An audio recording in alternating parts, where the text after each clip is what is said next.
New students, अगर आपको phases in plant kingdom समझने में प्रॉब्लम आ रही है, कौन सा फेज कब डोमिनेंट होता है, कौन सा फेज कब इंडिपेंडेंट होता है, कब डिपेंडेंट होता है, ये समझने में प्रॉब्लम आ रही है, कंफ्यूजन हो रहा है, तो चिंता करने की कोई बात नहीं है। मैं आपको ऐसा एक न्यूमोनिक बताऊंगी, ऐसी एक स्टोरी बताऊंगी जिससे मैंने आपको प्लांट हार्मोन के बारे में बताया था, जिसकी वजह से क्या हो जाएगा, आपके दिमाग में फिक्स हो जाएगा, आप कभी भी फेजेस इन प्लांट किंगडम नहीं भूलेंगे। ठीक है, तो ध्यान से देखना मैं क्या बोल रही। तो पहला हम समझते हैं कि ये गैमेटोफाइट स्पोरोफाइट होता क्या है। तो गैमेटोफाइट हमें पता है, फाइट मतलब क्या, प्लांट का टाइप। जैसे स्पोरोफाइट हो, जैसे टेरिडोफाइटा, ब्रायोफाइटा, थैलोफाइटा हमें पता है। जैसे गैमेटोफाइट क्या हो गया, हैप्लॉइड फेज।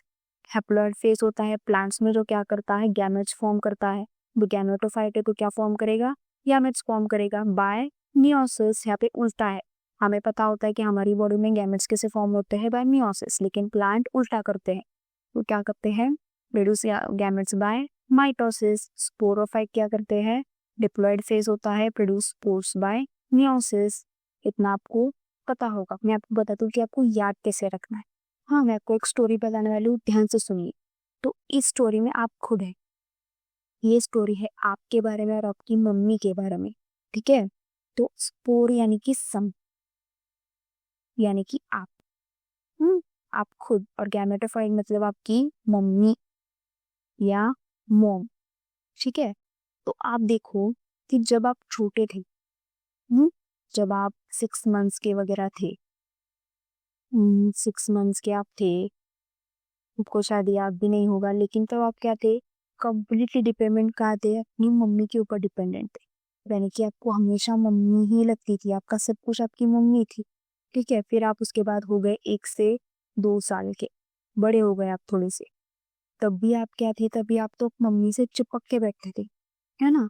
ये जो 6 महीने का बच्चा है ना, वो कभी कभार अपने चाची के पास, अपनी मासी के पास, अपनी बुआ चाचा के पास जा सकता है, लेकिन ये जो 1-2 साल के बच्चे होते हैं ना, ये अपनी मम्मी को छोड़ के कहीं नहीं जाते हैं।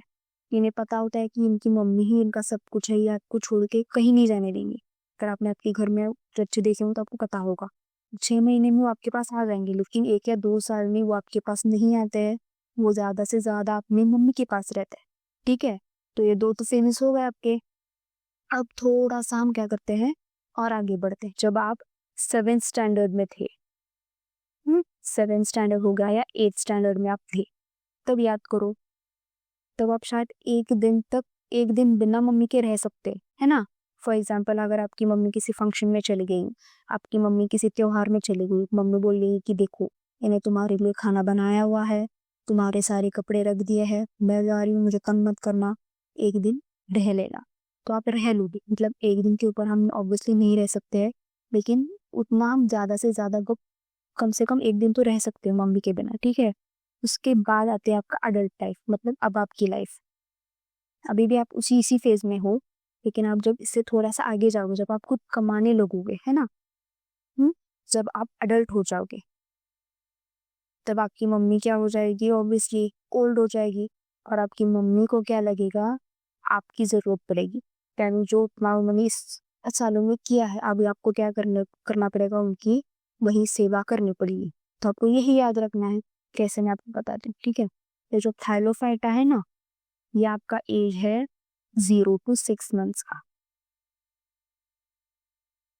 जहाँ पे डोमिनेंट क्या है, गैमेटोफाइट। स्पोरोफाइट कैसा है, रिड्यूस्ड है। रिड्यूस्ड मतलब बहुत ज्यादा डिपेंडेंट है।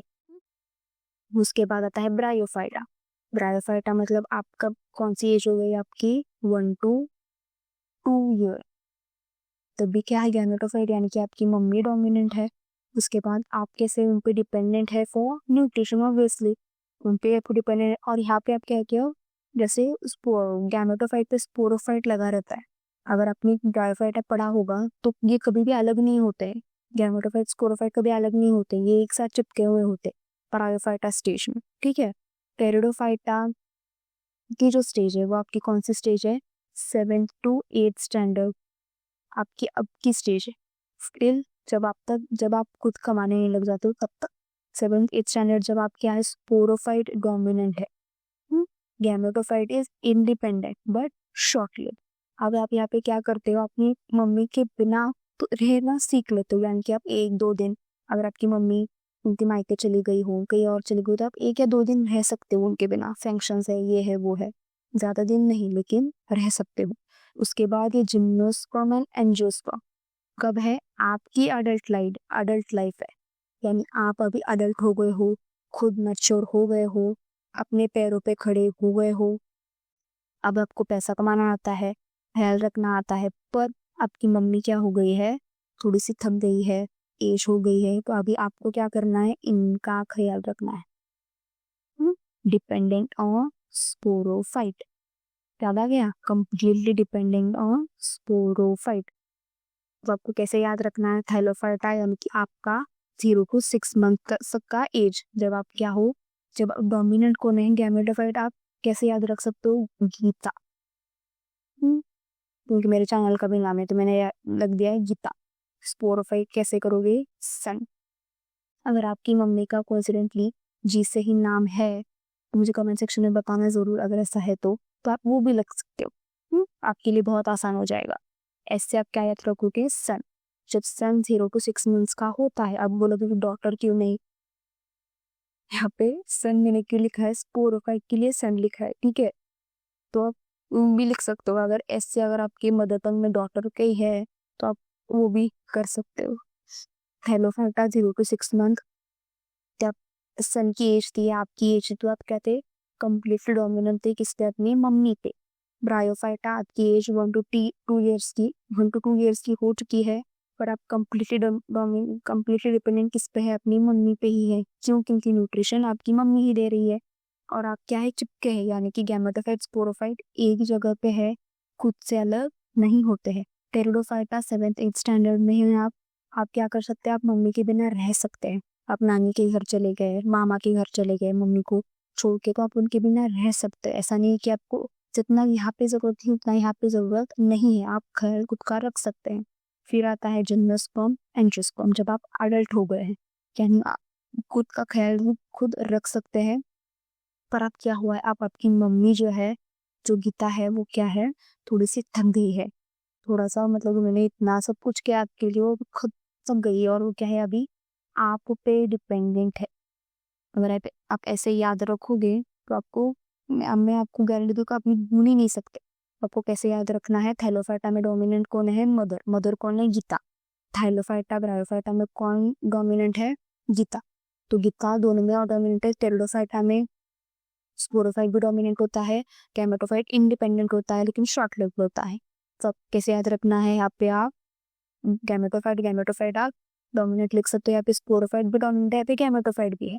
ऐसा नहीं कि गैमेटोफाइट इस पे कंप्लीटली डिपेंडेंट है, जी नहीं।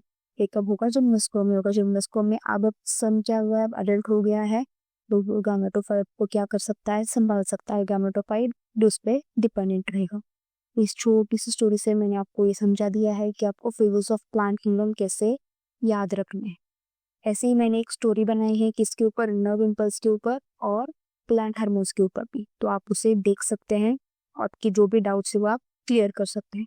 अगर आपको और किसी टॉपिक में प्रॉब्लम आ रही है समझने में, उसे याद करने में, तो आप बता सकते हैं, मैं उसे भी एक स्टोरी की तरह आपको समझाऊंगी, जिसकी वजह से आप अच्छे से उसे रिटेन कर पाएंगे। Thank you.